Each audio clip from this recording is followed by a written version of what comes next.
हमारे एक माने हुए संत हैं, बहुत पहुंचे हुए संत हैं, मतलब उनके दर्शन हो जाएं तो समझ लो कि साक्षात राधा रानी के दर्शन हो गए। प्रातस्मरणीय, वंदनीय, पूजनीय हमारे श्री प्रेमानंद महाराज जी, जिनको दुनिया जानती है, मतलब ऐसा संत ही नहीं है कोई भी, बड़े अच्छे संत हैं। और एक बात क्या बोल दी उन्होंने, आपने सुनी होगी कि हजारों टिप्पणी, हजारों बातें और मिर्ची उनको लगती है जिन्होंने ये काम किए होते हैं, है ना। खराब उसको, जैसे जो कोई चोर हो उसको चोर बोल दो तो खराब लगता है ना। जो चोर है ही नहीं उसको क्यों बोलोगे, तो उसे लगेगा कि भैया मैंने तो कुछ किया ही नहीं है। आप बोल लोगे तो फिर अपने आप ही समझ जाओगे। चोर को तुम चोर कह दो तो आग लग जाती है। अब यहां उन्होंने हर एक बेटी को नहीं बोला, ना ही हर एक महिला स्त्री को बोला है, कुछ भी बोला है उन्होंने। आप सोचिए, इतने पूजनीय संत हैं जिनके एक बार दर्शन हो जाए, साक्षात राधा रानी के दर्शन हो गए, श्री किशोरी जी के, उन्होंने बोल दिया तो आज लोग हजारों करोड़ों उन पे उंगली उठा रहे हैं। वैसे पूज रहे थे। आपको लगता है कि परमात्मा किसी का विरोध करेगा, परमात्मा किसी का बुरा चाहेगा? आज हजारों उन पे उंगलियां उठा रहे हैं। कहते हैं कि संत न होते जगत में तो जर मर तो संसार। आप दुनिया में कहीं भी कुछ करो लेकिन संतों को छोड़ दो। संत का मतलब है शांति, संत का मतलब है समाधान। संत जो होते हैं ना, अगर आप उनकी छाया में पहुंच गए, उनके पास परछाई भी मिल गई तो आपका भव से बेड़ा पार हो जाएगा, असली संत जो होता है। और फिर हमारे श्री प्रेमानंद महाराज जी की तो बात ही अलग है, उन जैसा तो कोई है ही नहीं। तो कहते हैं कि संतों पे उंगली उठाना, भगवान ने स्वयं कहा था कि मैं कहीं भी आप अपराध करके आओ मैं बचा लूंगा, कहीं भी आप अपराध करके आइए मैं बचा लूंगा, लेकिन अगर आपने संतों को छेड़ दिया तो मैं खुद भी नहीं बचा पाऊंगा। बोलिए गोविंद भगवान की। संतों को नहीं छेड़ना है, जो दुनिया को राह दिखाते हैं, जो दुनिया को रास्ता। अच्छा, अब महाराज जी के पास बड़ी महंगी गाड़ी है जिसपे वो बैठ के चलते, इस पे भी लोग उंगली उठाते हैं, कहते कि अरे क्या संत हैं वो इतनी महंगी गाड़ी में चलते हैं।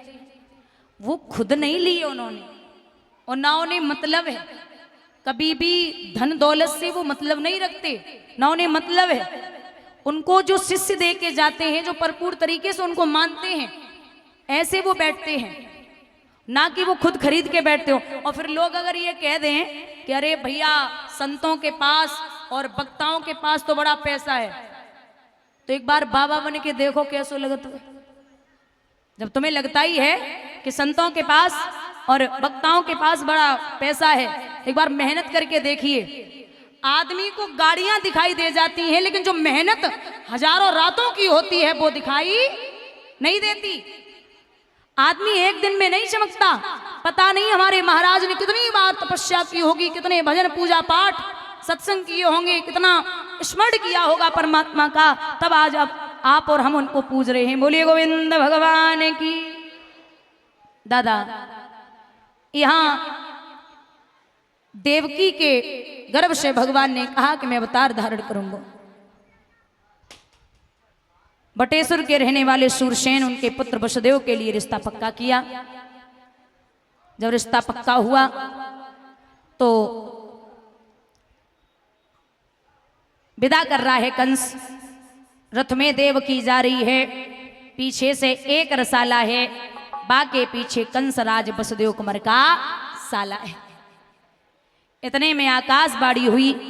आकाशवाणी ने कहा कि ओ कंस कंस मत फूल बहुत, ये फूल बहुत को मिलाएगा, इसके 8वें गर्भ वाला देवों का मान बढ़ाएगा। जिस बहन देवकी को इतनी उत्साहित से ले जाता है, इसी के काले पर्दे पर काल तेरा मुस्काता है। जिसको इतने हर्ष और उल्लास के साथ में लेके जा रहा है, इसी का 8वां बच्चा तेरा काल होगा, काल होगा, काल होगा। कंस फटी फटी आंखों से आकाश को देखने लगा। आकाशवाणी से पहले कंस के आगे किसी ने भोजराज नहीं लगाया था, आकाशवाणी ने ही पहली बार कंस के आगे भोजराज लगाया था। अब भैया कंस सोचने लगा इस बहन को इतने प्यार से रखा, इसका 8वां बच्चा मेरा काल है, मैं बहन को ही नहीं रखूंगा जिससे बच्चा पैदा हो जाए, न रहे बांस न बजे। मारने के लिए तैयार हुआ। तो जब मारने के लिए तैयार हुआ है, कंसासुर कहने लगा झुको विष की डाल, हाजिर है तेरे लिए ये पूजन का थाल। मारने के लिए तैयार हुआ तो वसुदेव ने हाथ जोड़े और एक बात कही कि हे कंसराज, मैं भी प्रणपूर्वक कहता हूं अब मोह विसर्जन कर दूंगा, जो इससे भी संतति होगी वो तुम्हें समर्पण कर दूंगा। छोड़ दो, छोड़ दिया है। लेकिन ससुराल में जाने वाली बहना आज जेलों की हवा खाने लगी। पहला बच्चा जब उधर में आया तो वसुदेव ने कहा है कि अब ये पैदा होगा सबसे पहले कंस को देना पड़ेगा। देवकी बोली भैया का काल तो 8वां है, पहले बालक का भैया क्या करेगा, इसलिए छोड़ दो। बच्चा पैदा हुआ, सबसे पहले वसुदेव जी कंस के पास लेके पहुंचे। कहा ये लो महाराज आपका काल। कंस ने उस मांस के लोथड़े को देखा तो दया आ गई, और जब दया आई है देवतागण सोचने लगे अगर कंस ऐसे ही छोड़ता गया तो मेरे भगवान को आने में देरी हो जाएगी। इसलिए जाकर के बाबा नारद को भेजा। बाबा नारद गद्दी से नीचे उतर रहे, कंस जैसे ही देखा है महात्मा को चरण धोकर के चरणामृत लिया। नमो नमो निरंजनम नमस्कारम गुरुदेव वंदनम पारणा। आइए प्रभु बड़ी कृपा की जो दास के दरवाजे पर पधारे हो, कहिए नाथ क्या संदेशा लाई हो। राजा हाँ महाराज, जब आकाशवाणी हुई थी तो अभी तो कोई बच्चा हुआ, महाराज थोड़ी देर पहले आ जाते एक बेटा हुआ है। कहाँ गया? छोड़ दिया। क्यों? मेरा तो काल 8वां है, मैं पहले बालक का क्या करूंगा। बाबा नारद मुस्कुराए कि बोले अरे ओ बाबा रे, जब एक चतुर चूकता है तो 3 ठोकरे खाता है के टाइम पे। और हमेशा ही आदमी चाहे छोटा काम करे या बड़ा करे, बिना परमात्मा के पूर्ण नहीं होता। ध्यान से सुनना, एक छोटा सा उदाहरण देती हूं। एक गांव में एक किसान था। किसान के 2 बेटे थे। किसान ने कहा था कि जब मैं मर जाऊं तो हमारी जायदाद का आधा हिस्सा मेरे बड़े बेटे को देना है, और चौथाई का हिस्सा मेरे छोटे बेटे को देना, 5वां हिस्सा बिटिया को देना है। ठीक है, कुछ दिन बाद किसान मर गए तो उनकी जायदाद में का निकलो 19 ऊंट निकले। कितने? 19 ऊंट। अब पंचायत बुलाई गई, बोले भैया 19 ऊँटन को बंटवारा करो, आधे करो इनके। बोले ना ऐसा करते हैं, एक बेच दो 18 रह जाए तब करो। बड़ा बेटा बोला कि हिसाब किताब तो पूरा पूरा होगा, चाहे कुछ भी हो। तो जवाब दो अगर हिसाब किताब पूरा पूरा होगा तो फिर 4 दिन तक पंचायत चली। 5वां दिन हुआ। 5वें दिन एक समझदार व्यक्ति आए। उन्होंने कहा ये भीड़ भाड़ कैसी लगी है। बोले भैया पंचायत चल रही है, 19 ऊँटन को बंटवारो ना है पायरो। तो बोले चिंता ना करो, जो मरे गए ना वे हमारे परम मित्र थे। 19 इनके ऊँट, एक हमारे पास जे और मिला लो, 19 और 1 20। अब 20 के आधे करो, कितने रह गए? 10। महाराज 10 ऊँट दे दिए बड़े बेटे को। अब चौथाई का हिस्सा दिया छोटे बेटे को, तो 5 चौकू 20, 5 ऊँट दे दिए छोटे बेटे को। अब 5वां हिस्सा देना है बिटिया को, तो 4 पंचे 20, 4 ऊँट दे दे बिटिया को। 10 बड़े बेटा को, 5 छोटे बेटा को, 10 और 5 15, और 4 बिटिया को, 15 और 4 19।